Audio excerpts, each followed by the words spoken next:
Hi everyone, it's Miss G again. I hope you're having a great week.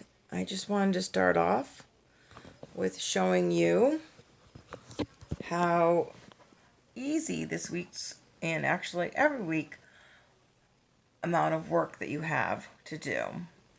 I made a checklist for you guys and I sent it to your parents. As you can see, there's not many items on there. The first two on there is iReady Reading and iReady Math. You need to do one lesson in each. iReady Reading needs to be in a comprehension and it needs to be in a teacher assigned lesson. It will be graded. You will not be able to do it again. So please pay attention when you're doing it. Don't just rush through it, which I've seen a lot of you do. The third item on there is to finish the little science lessons that were on Moby Max, which are extremely easy. A lot of you flew through it. I can tell how long it took you to do it. About 10 minutes was the most amount of time. And you all did very well. There are 4 lessons total that you need to do. There's 5 altogether. You already did 1. So they're called Parts of the Plants. What do plants need to survive? What do leaves do? What do stems do? What do roots do?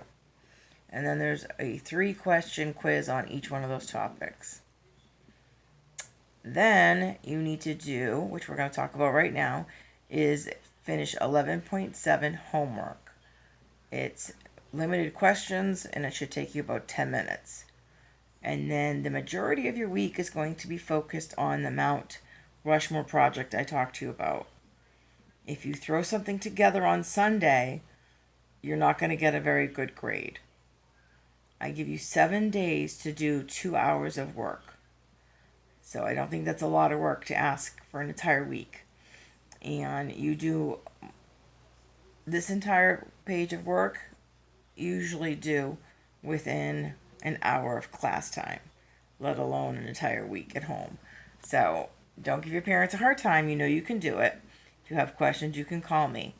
If you're behind on your iReady, please don't come to the Zoom meeting. I'd rather you go on iReady and catch up. So Tuesday's Zoom meeting, you're going to be bringing your flashcards for multiplication. We're going to practice those and we're going to have a little spelling bee. Okay, on to math. We are talking about 11.7 this week, and you're going to see a graph like this. It might look confusing, but I'm going to explain it to you. It's extremely easy to fill out. And you only have 3 questions on this page. And then on page 668, you have a total of 6 questions, which are mostly review. Make sure you are reading the questions. A lot of you are pulling numbers out and answering them quickly. And these will be, they're not graded as tests, but they are graded as classwork in your grade book. All right. And since we're not going back to school, you're not going to want to have to do all this work later. I'm going to show you how to do the first graph. All right. They're asking you to compare to see if you see anything, any kind of patterns in the graph. I'm going to actually go back 1 page and start with the one I already did. And you have A, B, C, and D graph, okay? Now, they gave you, on A, they gave you 3 feet. And then you have to go up and see that there's 4 feet. So 3 times 4 gives you 12 square feet for the answer. And in building B, they gave the length of 3 feet and the width is 8 feet. And of course, it's 24 square feet. What the pattern is that when you doubled the width to 8, your area also doubled. And you put that in the table. Now here is another table they're opening up for you. And this has, again, they labeled it with letters E, F, G, H. They didn't write down any of these for you. So we're going to do this one together. Building E. We go to building E and it has a length of 5 feet. I'm just going to write a 5. And then feet. In the width, I go up to E and I see that it's 8. I'm just going to get all the numbers first, then do the area out together.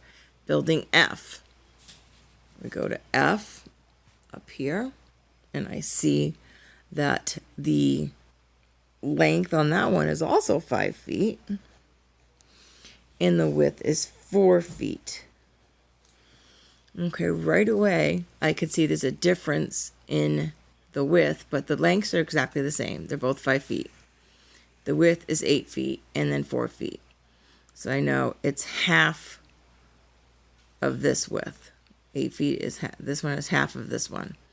So my guess, I'm going to assume the area is going to be half. Let's see. 5 times 8, everyone, is 40 feet. And 5 times 4, of course, it's square feet is the answer. 20 square feet. Look at that, I was correct. 20 is half of 40.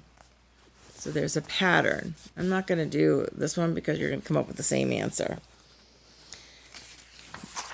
So for your homework, it's exactly what they're asking you to do, is to find the pattern, just still doing area. They filled in almost all of it for you. On the next page, they're reviewing. On number 2, it says Henry built one garden that is 3 feet wide and 3 feet long. He also built a garden that is 3 feet wide and 6 feet long, and a garden that is 3 feet wide and 9 feet long. How do the areas change?